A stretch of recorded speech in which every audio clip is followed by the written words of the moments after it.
ونشهد أن سيدنا ونبينا مولانا محمدا عبده ورسوله أما بعد فأعوذ بالله من الشيطان الرجيم بسم الله الرحمن الرحيم قال الله تبارك وتعالى في القرآن المجيد والقرآن الحميد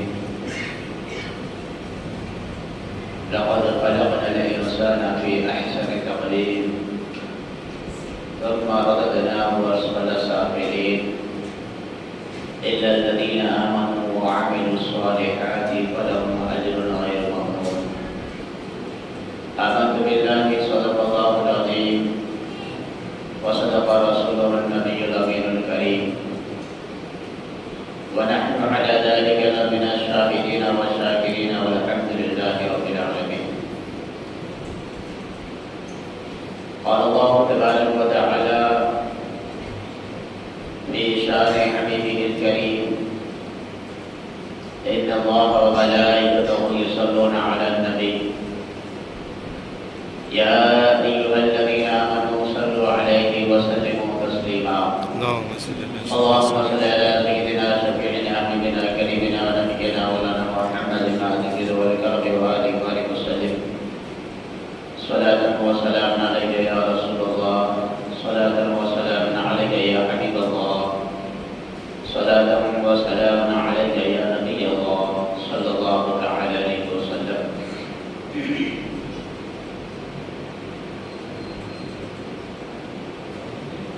معزز حاضرین کرام و سامعین السلام علیکم ورحمۃ اللہ تعالی وبرکاتہ. جیسا کہ آپ سبھی حضرات بخوبی واقف ہیں کہ یہ ماہ شعبان المعظم جس سے ہمارا گزر رہے ہیں سایہ بلند ہے. آج چاند کی 19 تاریخ ہے 19 شعبان المعظم اور انشاءاللہ تعالی ان قریب ماہ رمضان المبارک کی آمد ہے.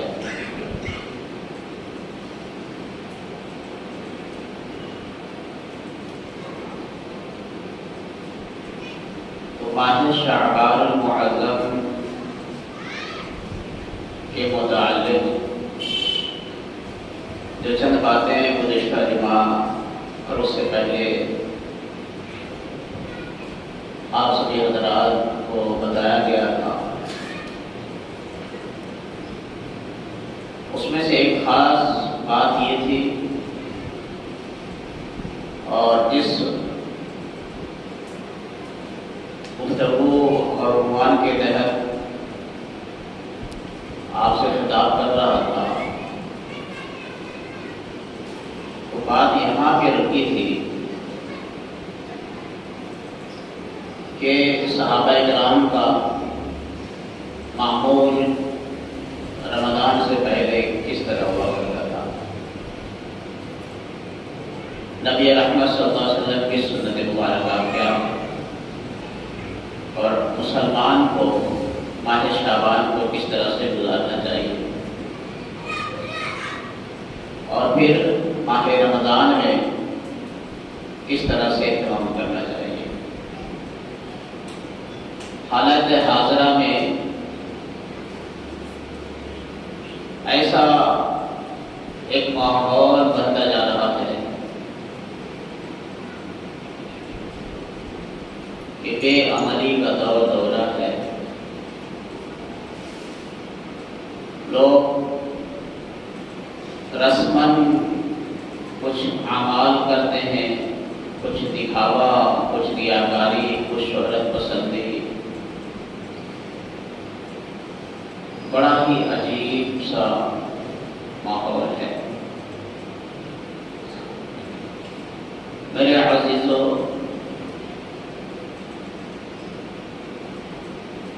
اللہ رب العزت نے انسان کی جو تخلیق کی انسان کو پیدا فرمایا اس میں سے کئی ارشادات خداوندی موجود ہیں، لیکن جو آپ سماعت کیے جس میں اللہ رب العزت نے ارشاد فرمایا لقد خلقنا الانسان فی احسن تقویم، کہ بے شک ہم نے انسان کو احسن تقویم پر پیدا کیا۔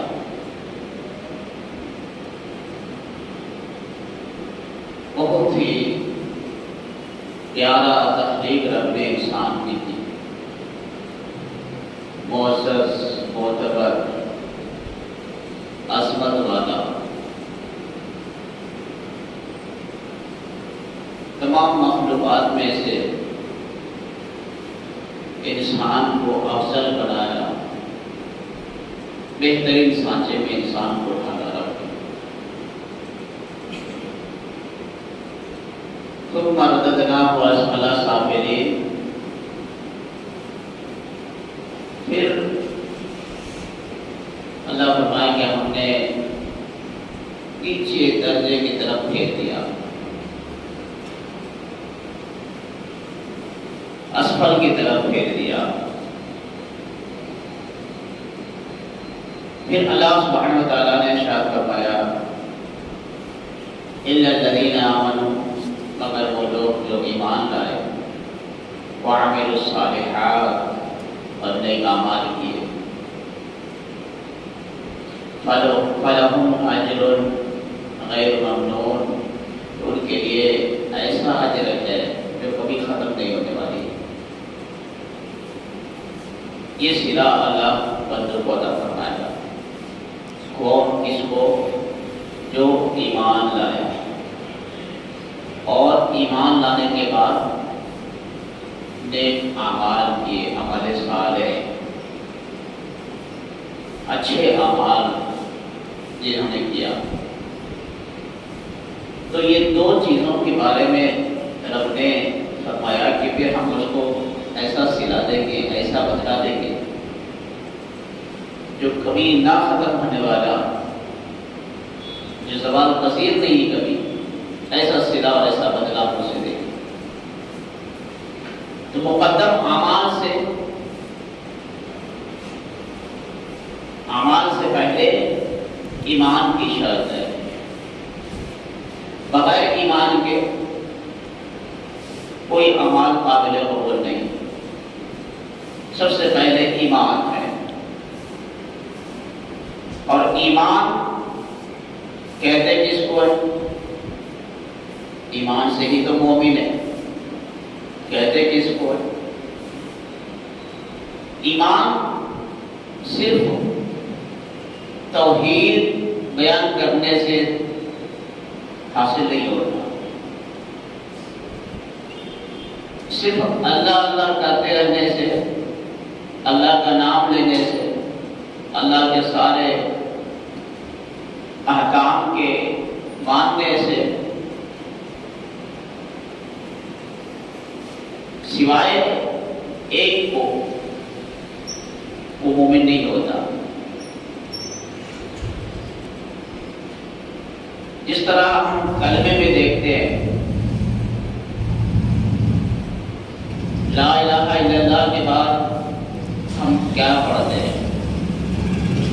پہلے اللہ کی گواہی دیتے ہیں، اللہ کے سوا کوئی معبود نہیں،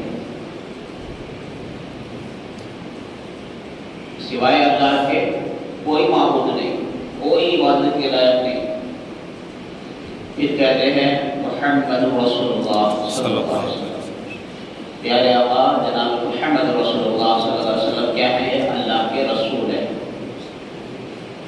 تو اب یہ کلمہ مکمل ہوتا ہے۔ صرف اگر کوئی رسول کو نہ مانے، باقی سارے احکام خدا کے مان لے، سارے احکام مانتے ہو، صرف رسول کو وہ نہ مانے، تو سارے اعمال برباد ہیں، کوئی قابل قبول نہیں، جب تک وہ رسول کو نہیں مانے۔ اسی لیے ایمان کی اصل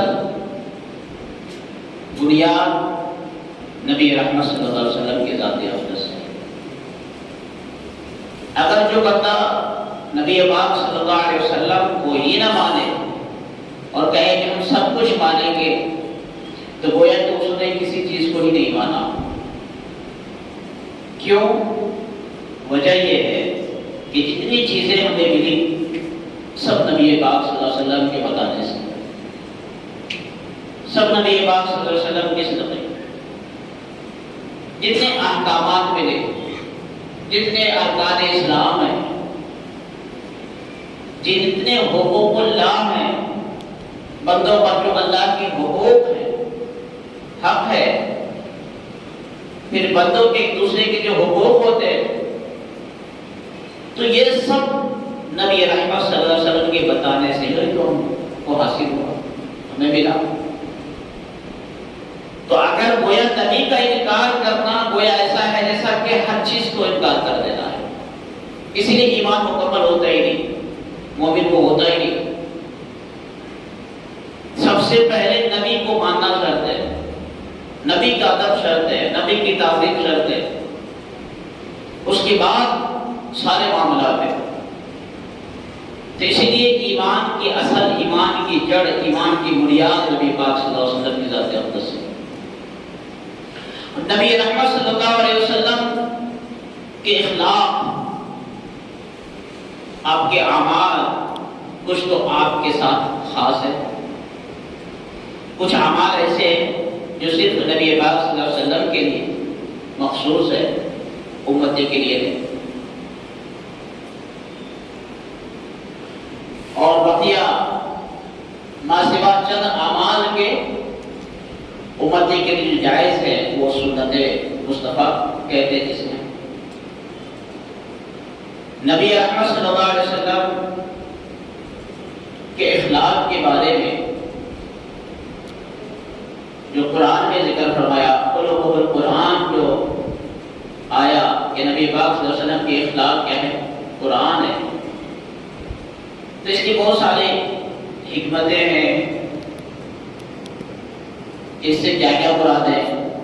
ان میں سے ایک یہ ہے کہ نبی پاک صلی اللہ علیہ وسلم کی زندگی، قرآن میں اللہ نے جن جن باتوں سے منع کیا،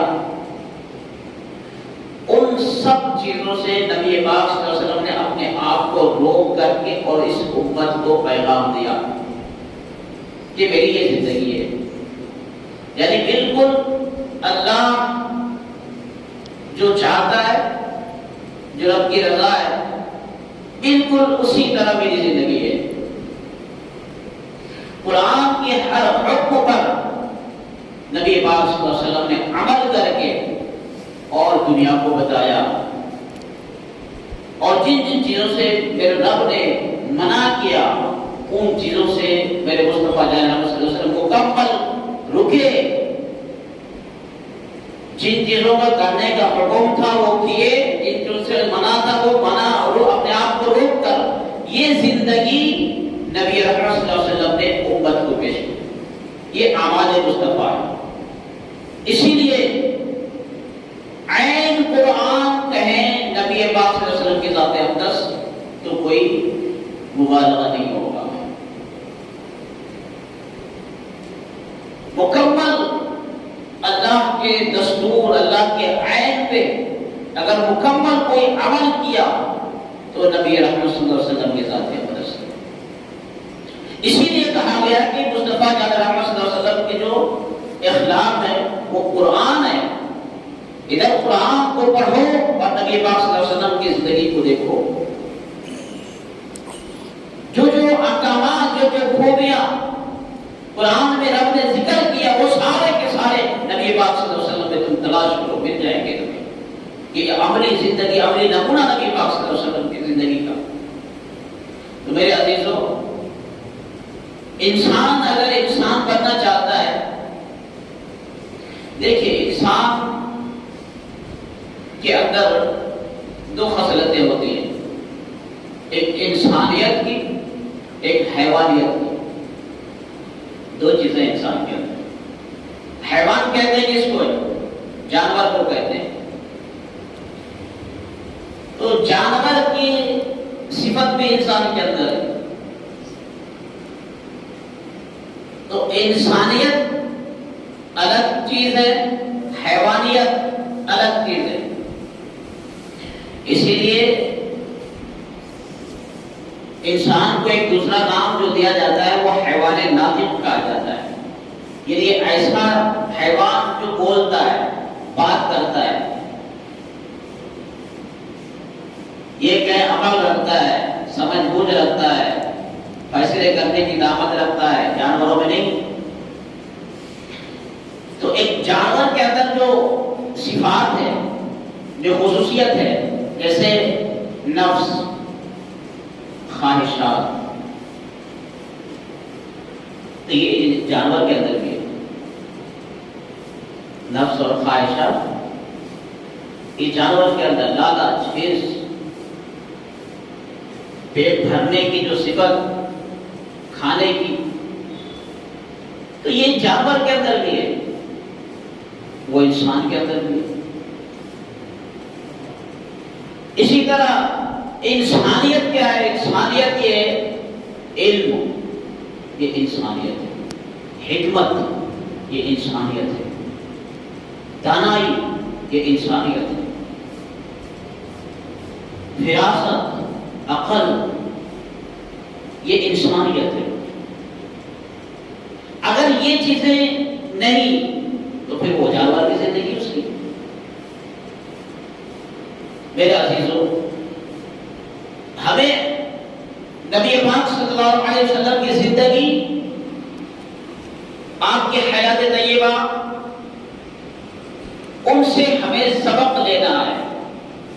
اگر ہم کاروبار کرتے، تجارت کرتے، تو تجارت کا طریقہ کیا ہے؟ اگر ہم زندگی کے دوسرے معاملات کرتے ہیں تو اس کے ساتھ بات چیت کرتے ہیں، تو اس کے ساتھ طریقہ کار کیا ہے؟ حلم کیا ہے؟ بردباری کیا ہے؟ نبی رحمت صلی اللہ علیہ وسلم کے اخلاق کس طرح ہے؟ آپ میں ایک مثال دے کر کے آپ کو اور سمجھاتا ہوں. انسان کے اوپر بہت سارے حقوق ہیں. انسان کے اوپر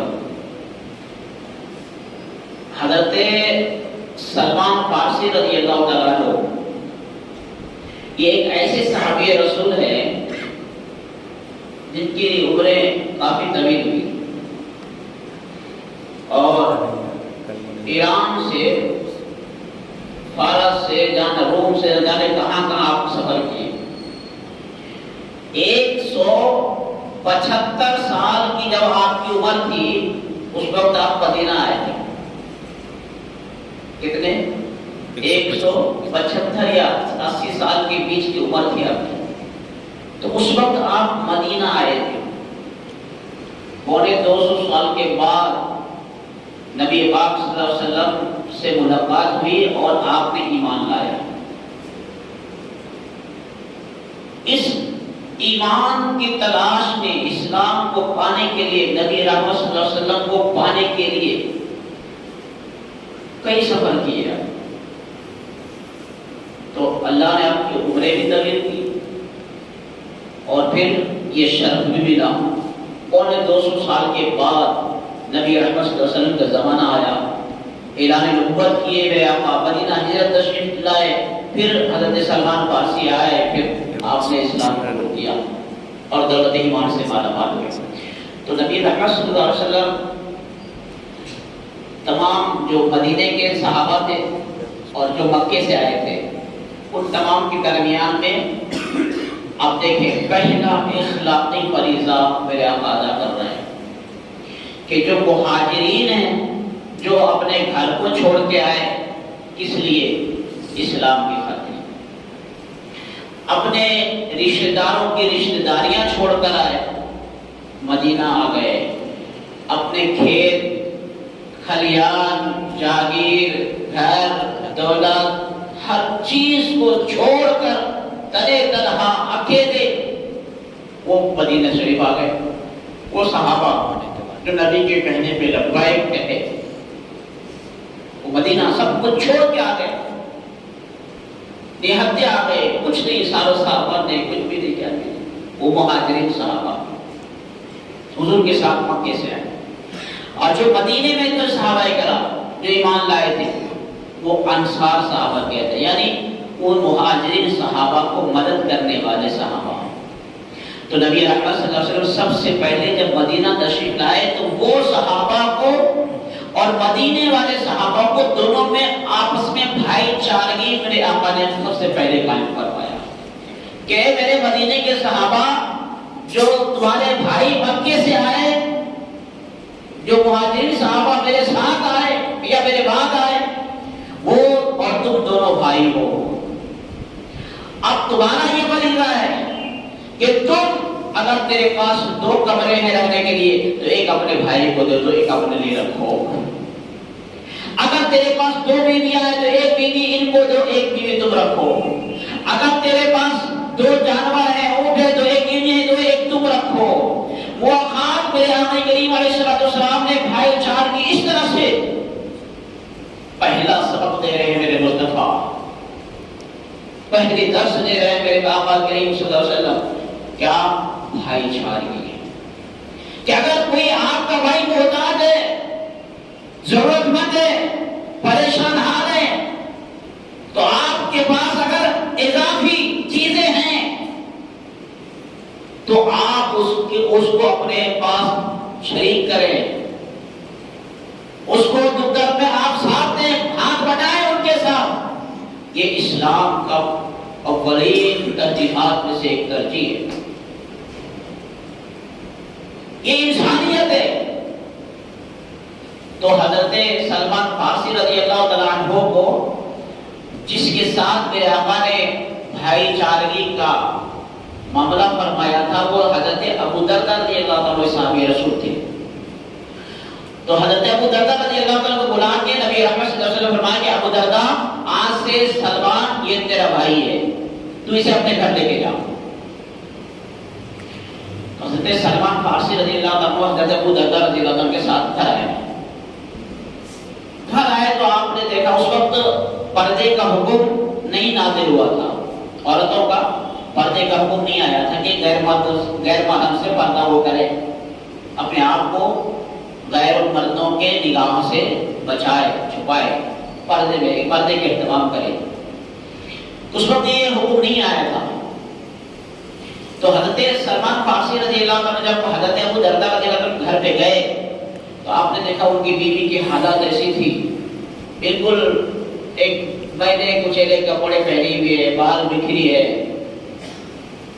اور بالکل عجیب سی کیفیت ہے، افسردہ ہے۔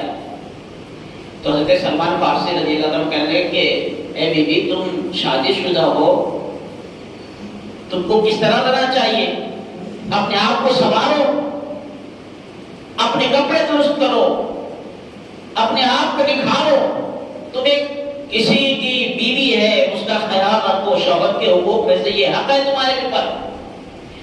تو وہ کہنے لگے اے سلمان تمہارے بھائی کو تو مجھ سے کوئی مطلب ہی نہیں ہے،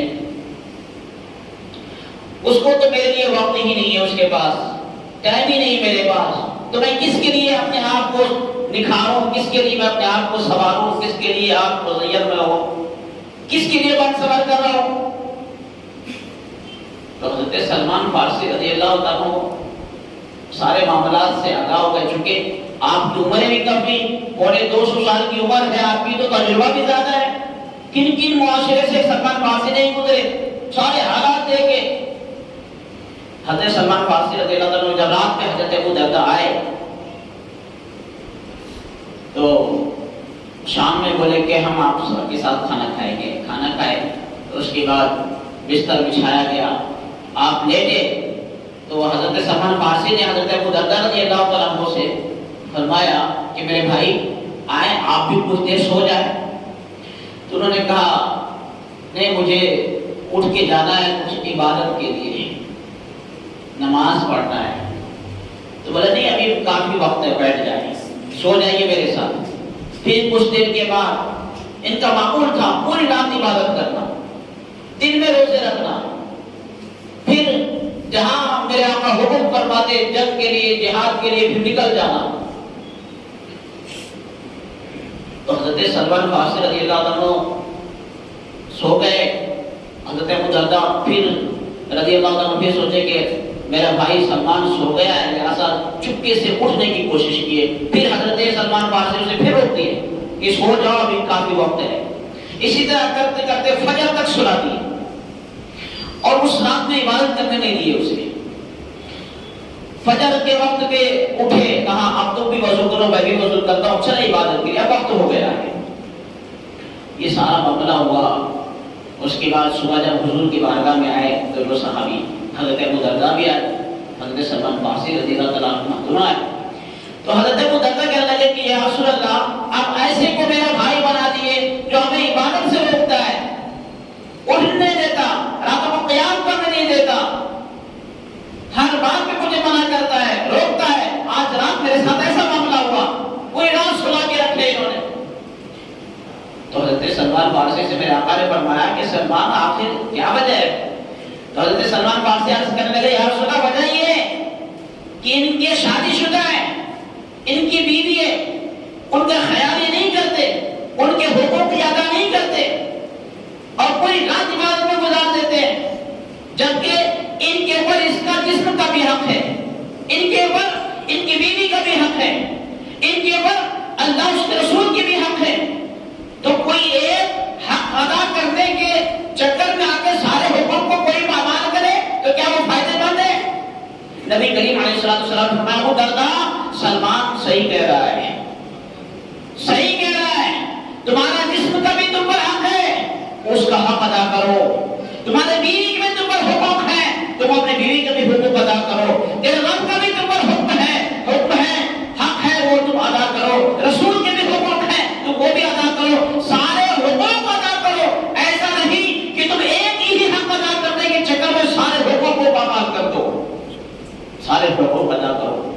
تو اس سے ہمیں سبق یہ ملا، اور میں یہ میسج یہ دینا چاہتا ہوں، ہم کو اور آپ کو اس حدیث سے، اس واقعہ سے یہ سبق ملتا ہے کہ ہمارے اوپر ایک ہی حق نہیں ہے، ہم سارے حقوق کو پامال کر دیں اور کسی ایک حق کو ادا کرنے کے چکر میں سارے حقوق کو نظر انداز کر دیں تو یہ ہمارے لیے وبال جہان ہے، ہم پکڑے جائیں گے قیامت میں اور سب سے حساب لیا جائے گا ہمارا۔ اور حقوق العباد کا تعلق تو ایسا ہے کہ رب بھی معاف نہیں کرتا۔ اگر بندہ نماز کبھی کسی وجہ سے چھوڑ دے، روزہ کبھی کسی وجہ سے چھوڑ دے، حج میں تاخیر کرے، استطاعت ہونے کے بعد حج نہ کرے، دیر کرتا جائے، تاخیر کرتا جائے، یہ حقوق اللہ ہے، اللہ کے حقوق ہے بندے کے اوپر۔ حج کرنا، روزہ رکھنا، نماز پڑھنا، یہ کیا ہے؟ اللہ کا حق ہے جو بندے کے اوپر ہے۔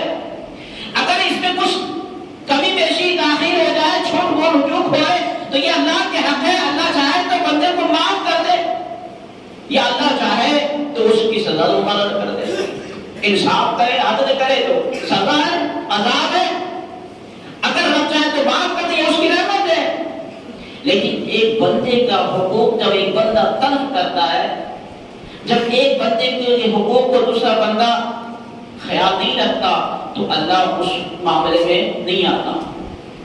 اللہ فرماتا ہے جب تک وہ بندہ جس پر اس نے ظلم کیا، جس کا حق اس نے چھینا، جس کا حق اس نے مارا، جب تک وہ معاف نہیں کرتا، جب تک وہ اس سے راضی نہیں ہوتا، میں وہ گناہ کو معاف نہیں کرتا۔ اس کا حق اس کو یہاں نہیں تو صحیح، قیامت میں اللہ اس کا حق اسے دلائے گا، جس کا حق دنیا میں مارا گیا، حق تلفی کی گئی۔ میرے عزیزوں، میرے دوستوں، آج ہم جس راستے پہ چل رہے ہیں، آج دیکھیں ہماری کیفیت کیسی ہوتی جا رہی ہے کہ ہم اگر مسجد نماز پڑھنے آتے ہیں تو ہماری حالت یہ ہوتے جا رہی ہے کہ ہم بس 2 رکعت فرض پڑھتے ہیں، بھاگتے ہیں۔ ہم نہ باقی کے مسائل کو سیکھنے کو تیار ہیں، نہ ہم دین کے مسائل کو پڑھنے سننے کے تیار ہیں۔ ہمارا جب یہ حال ہے تو آنے والی نسلوں کا کیا ہوگا؟ اگر ہم ایک معمولی چیز آپ سے ہم شیئر کریں، جیسے نماز پڑھنے کے لیے انسان کو اگر وہ اس حالت میں نہیں ہے، طہارت میں نہیں ہے، تو سب سے پہلے اس کو نماز اگر پڑھنا ہے تو کن چیزوں کی ضرورت پڑتی ہے؟ اسے غسل کرنا ہے، پانی نہانا ہے. تو پانی نہانے میں کیا کیا احتیاطی تدبیریں جو ہم نہیں احتیاط کریں گے تو ہمارا غسل ہی نہیں ہوگا، ہم پاک ہی نہیں ہوں گے. تو پھر ہم جب پاک ہی نہیں ہوئے تو ہماری نماز نہ ہوگی، ہمیں پتہ ہی نہیں. وضو کرتے تو وضو میں کچھ فرض چیزیں ہیں جسے ہمیں ضروری ادا کرنا پڑتا ہے. جیسے غسل پہ میں مثال اس کو دے کے آسان کر دیتا ہوں، وضو کا میں سمجھ لیتا ہوں. جیسے غسل میں کتنے فرض ہے؟ فرض، سنت نہیں، فرض. جس کو چھوڑنے سے غسل ہوتا ہی نہیں، آدمی پاک ہوتا ہی نہیں. اگر ناپاک ہے تو ناپاک ہی رہتا ہے. پہلا کیا ہے؟ کلی کرنا. اگر روزے میں ہے تو صرف کلی کرنا ہے، اگر روزے میں نہیں ہے تو حلق میں پانی نیچے اتار کر غرارہ کرنا 3 بار، یہ سنت ہے. لیکن غرارہ کرنا ایک بار کیا یہ فرض ہے. حلق تک پانی پہنچنا، غرارہ کرنا وہ. اس کے بعد ناک کی جو نرم ہڈی ہے آخری اوپر کے حصے تک، وہاں تک پانی کو پہنچانا ہے تاکہ سوکھا نہ رہے، یہ فرض ہے. پھر سر سے پیر تک پورے جسم پر پانی کو بہانا ہے. جسم کا کوئی حصہ اگر سوکھا رہ گیا، پانی نہیں پہنچا، تو اس کا غسل ہوا ہی نہیں. اگر ناک میں کوئی نرم ہڈی تک پانی نہیں پہنچایا تو اس کی غسل ہوئی نہیں. جب ناپاک ہی رہا وہ انسان تو نماز کیسے ہوگی؟ گیا سارا، ہم سوچتے ہیں ہم غسل کر لیے، لیکن ہمیں یہ پتہ ہی نہیں کہ غسل کے فرائض کیا کیا ہیں، ہم کو ضروری کیا ہے ادا کرنا. اسی طرح پاکی ناپاکی کا حکم ہے.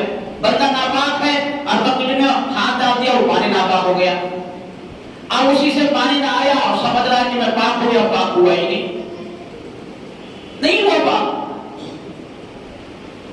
تو یہ ایک تو یہ مسائل اپنی جگہ الگ شکوہ ہے، اور رونے کے معاملات میں سمجھ جائیں کہ آج کے دور میں ایسے ایسے حالات، یہ چھوٹی چھوٹی چیزیں ہیں جو ہمیں پتہ نہیں ہے. اور ہم اتنا دیکھ رہے ہیں، آپ دیکھ رہے ہیں، ہم دیکھ رہے ہیں، ہم اتنا دین سے اتنا دور بھاگ رہے ہیں. میں آپ سے ایک سوال کرتا ہوں، آپ سب مجھے جواب دیں تاکہ مجھے بھی کچھ سیکھنے کو ملے، میں بھی کچھ نتیجہ نکال سکوں. کہ آج جو بے عملی کے دور ہے، شراب، نوجوان نسل شراب تو بے دھڑک پیتا جا رہا ہے.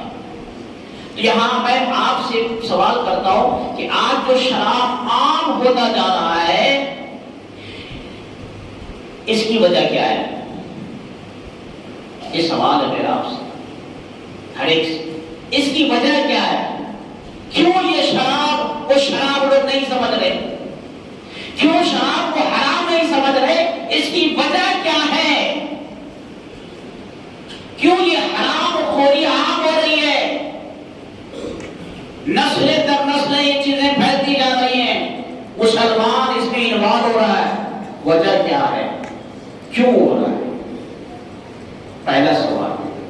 دوسرا سوال یہ، آج سود خوری معمولی سا کیوں ہوتا جا رہا ہے؟ اس کی وجہ کیا ہے؟ دوسرا سوال. تیسرا سوال، آج ہم کو مسجد کے لیے ٹائم کیوں نہیں ملتا ہے؟ 5 وقت نماز ہم پر فرض ہے، ہم کیوں نہیں پڑھتے ہیں؟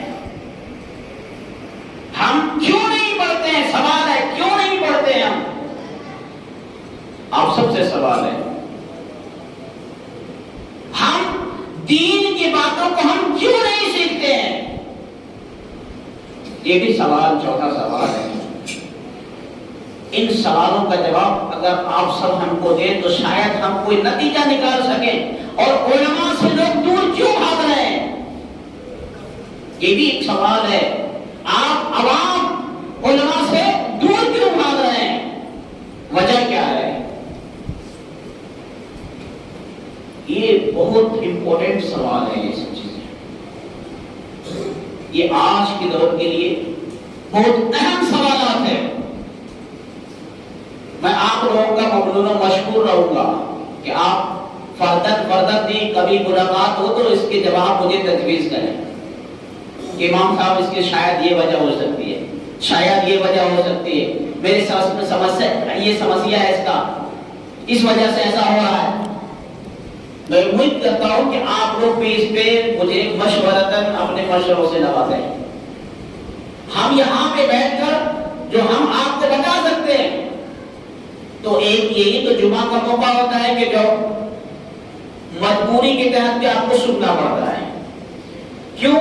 چونکہ نماز 2 رکعت فرض پڑھتا ہے. اب امام صاحب کی بات نہیں سنیں گے تو کوئی چارہ ہی نہیں ہے. تو یہ بھی ایک سوال ہے کہ مجبوری کیوں بنتے جا رہی ہے ہمارے لیے، مجبوری کیوں بنتے جا رہی ہے. تو یہ سب سوالات اپنے آپ سے کریں اور اس کا جواب بھی آپ ڈھونڈ کر نکالیں. ہو سکتا ہے آپ کے سوالوں کے جواب سے میرے لیے کوئی سبق مل جائے اور میں ان چیزوں کو تلاش کر سکوں جس کی کمی ہے، ان نفس کو پکڑ سکوں جو کمی کے باعث ہے. اس نفس کو پکڑنے کے بعد ہو سکتا ہے کہ 100 لوگوں کے مشورے سے کوئی ایک ایسا فارمولا مل جائے جس سے قوم سدھر جائے اور پھر میں بتانے میں کامیاب ہو جاؤں، لوگوں کو معاشرے سدھارنے میں، اپنے کمیونٹی کو سدھارنے میں ہم کامیاب ہو جائیں. ممکن ہے، ایسا ہو سکتا ہے. اللہ تعالیٰ کی ہر ایک سوچ کو الگ الگ رکھا، ہر ایک کی ذہن و فکر سمجھنے کی صلاحیت کو الگ الگ رکھا، ہر ایک کی قوت بصیرت الگ دیا ہے.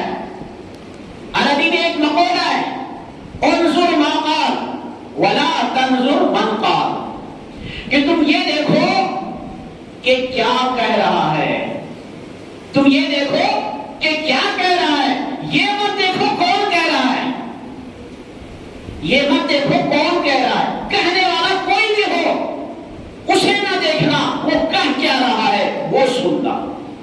ہو سکتا ہے ایک معمولی بچہ بھی کبھی کچھ کہہ دے اور تمہاری زندگی بدلنے کے لیے وہ ذریعہ بن جائے. بات پہ غور کرنا، بات کیا کہتا ہے. تو انسان جب گفتگو کرتا ہے، بات چیت کرتا ہے تو اس کی ذہانت، اس کا علم، اس کا تجربہ، اس کے سارے کیپیسٹی کیا ہے اس کے اندر، وہ باتوں کے ذریعے ظاہر ہوتا ہے. جب تک بندہ خاموش رہتا ہے سامنے والا ڈرتا ہے کہ پتہ نہیں یہ کیا ہے، پتہ نہیں اس کے اندر کیا ہے، کتنا پڑھا لکھا ہے، کتنا عقل مند ہے، کتنا دانا ہے، کتنا ہوشیار ہے، کتنا ذہین ہے، کیا ہے. لیکن جب گفتگو شروع ہوتی ہے اور جب بندہ کہنے لگتا ہے، بات چیت کرنے لگتا ہے تو پتہ چلتا ہے اور ہم کہتے ہیں کہ اب پتہ چلا کہ تو کتنے پانی میں ہے.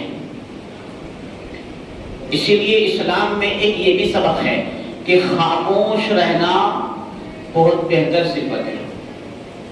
خاموش رہنے سے انسان کی عیب چھپا ہوا رہتا ہے اور زیادہ بک بک کرنے سے اس کی عیب ظاہر ہو جاتی ہے. تو معزز حاضرین، یہ کچھ سوالات تھے جو ہمارے دل میں تھے، میں نے آپ لوگوں کے حوالے کیا.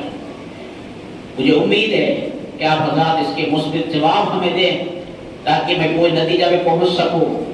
اور دیکھو زندگی تو ہر کوئی جینا ہی ہے اور مرنا ہی ہر کسی کو تو جانا ہی ہے، لیکن کچھ ایسے کوشش کریں ایسے کاموں کی جو اللہ نے فرمایا کہ تعاونوا علی البر، کہ تم نیکیوں پر ایک دوسرے کے ساتھ مدد کرو.